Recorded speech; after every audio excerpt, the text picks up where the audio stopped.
మరి భారతమాత వందల సంవత్సరాలు పరాయి పాలనలో నలిగిపోతున్నప్పుడు సంస్థ పెట్టుకున్న తర్వాత 1925 నుంచి 1947 దాకా 22 సంవత్సరాలు బ్రిటిష్ వాళ్ళ వెనకాల వాళ్ళు కొంగు పట్టుకుని బూట్లు లాగుతూ తిరిగినటువంటి వాళ్ళు, ఏ చిన్న ఉద్యమం చేయని వాళ్ళు, వీళ్ళు ఇప్పుడు భారతమాతకి జయ అన్నారా?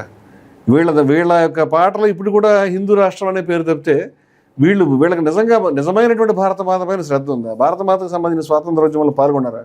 అరే భారతమాత గురించి మీరు ఏంట్రా, మీరు స్వాతంత్రోద్యమంలో పాల్గొకుండా దేశ ప్రజలందరూ చేసినటువంటి ఏ పనిలో పాల్గొకుండా మీరేంట్రా భారతమాత అంటున్నారని మళ్ళీ గన్ తీసుకుని వెళ్ళొచ్చుగా అక్కడికి, వాళ్ళ ఆఫీస్కి వెళ్ళి చేసినట్టు సీన్ పెడితే బాగుంటుందని.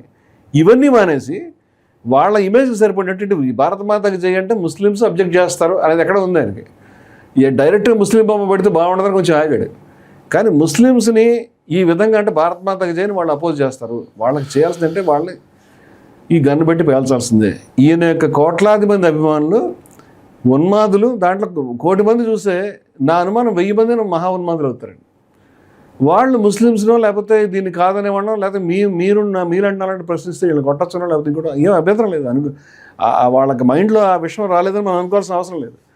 అటాక్ చేయండి, కొట్టండి, ప్రొవోక్ చేస్తాడు డైరెక్ట్గా. అటాక్ చేయండి, కొట్టండి, మీరు ఏం చేస్తే చంపిన గన్నంటే అదే కదా. వాళ్ళు అప్పుడు ఇలా అంటారు, వాళ్ళని ఆ విధంగా బెదిరించి అందరి మీద రాజ్యం చేయాలి, వాళ్ళందరినీ లొంగదీయాలి, వాళ్ళందరి మీద దాడులు చేయాలి అని ప్రొవోక్ చేసే విధంగా పరమ నీచంగా ఇది ఉంది. ఇది ఏమాత్రం దేశభక్తి పూరితమైనది కాదు. దేశం జాతీయోద్యమం నమ్ముకునేటువంటి విలువలకి, నిజమైనటువంటి భారతమాతకి విరుద్ధమైనది ఇది. ఆర్ఎస్ఎస్ మాత గురించి ఆయన ప్రచారం చేయదలుచుకున్నాడు. ఆర్ఎస్ఎస్ మాత మీద ఆయన స్టాండ్ చెప్పాలి. ఆయన ఒక బాధ్యతాయుతమైన నాయకుడు అయి ఉండి ఆ సినిమా పేరు భగత్ సింగ్ అని పెట్టారండి.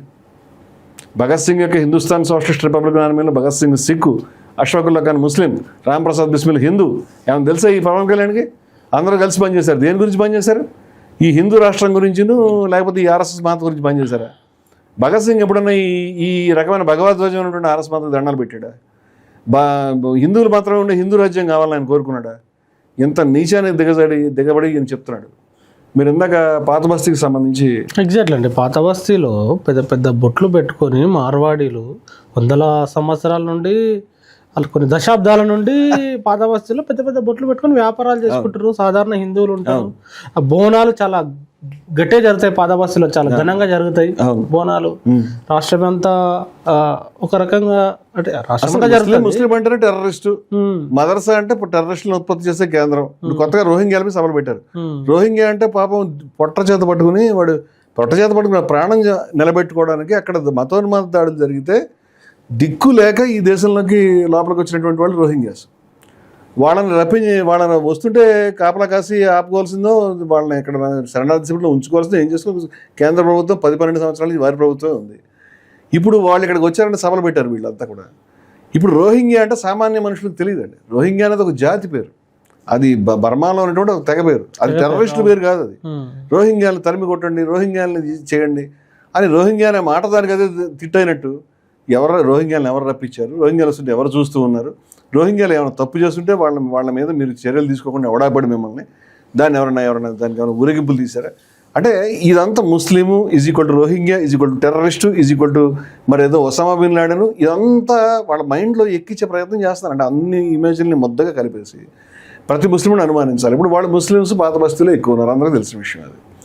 మరి ఒకప్పుడు ఈయనే మనకు తెలిసిన విషయమే కదా, మాస్టర్జీ గారు రాసినటువంటి పాట ఈయన పాడాడంటే రమణ గోగులు పాడాడు జానీ సినిమాలో. ఈయన పాడా రమణ గోగులు కాదా సంగీతం ఆయన. మరి ఈయన పాడినటువంటి పాటలో పాత బస్తీ ఎట్లా వచ్చిందో ఒకసారి పవన్ కళ్యాణ్ వినుకుంటే బాగుంటది. మీరు ఒకసారి మన వీక్షకులకి ఆ పాట ఆడియోలోనే వినిపించండి ఒకసారి. పాట చాలా అద్భుతంగా ఉంటదండి. ఏంటంటే అక్కన్నలు మాదన్నలు తానీష మంత్రులుగా ఉన్న నాడే రామదాసు రాముని గుడి కట్టెనుగా. కులి కుత్బు షాయి ప్రేమ ప్రేయసికి చిహ్నంగా భాగవతి పేర భాగ్యనగరము నిర్మించనుగా. హిందూ ముస్లింల మధ్య ప్రేమ వల్ల భాగ్యనగరం భారత పుట్టింది అనేటువంటిది ఆ పాటలో మాస్టర్జీ గారు గొప్పగా రాశాడు. నవాబులు నిర్మించిన నగరములంట, కుల మతాల గొడవలు మనకెందుకురన్నా ఇంకెందుకురన్నా అని ఆ పాట. దాంట్లో నాయకుడిని నమ్మొద్దు, ఇలా విడదీసేవాడిని అని చెప్తాడు.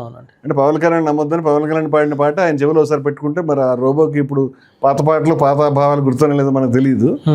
అయితే నిజాం నవాబ్ గారు మీర్ మెహబూబ్ అలీ ఖాన్ గారు, మేము మొన్న ఆయన మనవడు 9వ నిజాం అనేటువంటి రౌనక్ యార్ ఖాన్తో మేము వరుసగా కార్యక్రమాలు చేసుకుంటూ వచ్చాం.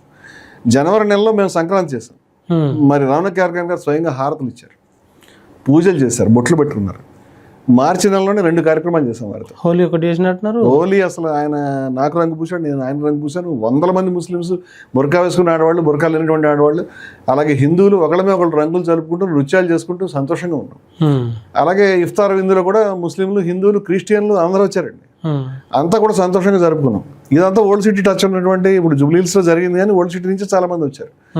మీర్ మహబూబ్ అలీ ఖాన్ గారు తన జీవితంలో 6వ నిజాం గారు ఆయన ఇక్కడ మూసీ వరదలు వచ్చినప్పుడు ఆయన స్వయంగా దిగి, ఆయన మూసీ నది పొంగుతుంది, నా ప్రజలు మునిగిపోతారు అని పండితులను అడిగితే, మీరు ఏదైనా యజ్ఞం చేయాలని అంటే నా ప్రజల గురించి ఏమైనా చేస్తారని ఆయన స్వయంగా యజ్ఞం చేశాడని చెప్తారు. అప్పుడు శాంతించి మూసీ తగ్గిందట కూడా తెలియదు మనకి. అది యాదృచ్ఛిక కాకతాళీయంగా జరిగిందో నిజంగానే యజ్ఞం పనిచేస్తే ఆ పాయింట్ కాదు, ఆయన యజ్ఞం చేయడం చాలా ఇంపార్టెంట్. అంతేకాదు ఆయన ఒకేసారి ఇది మన హోలీ ఉత్సవం, అదే సమయంలో ఇది మన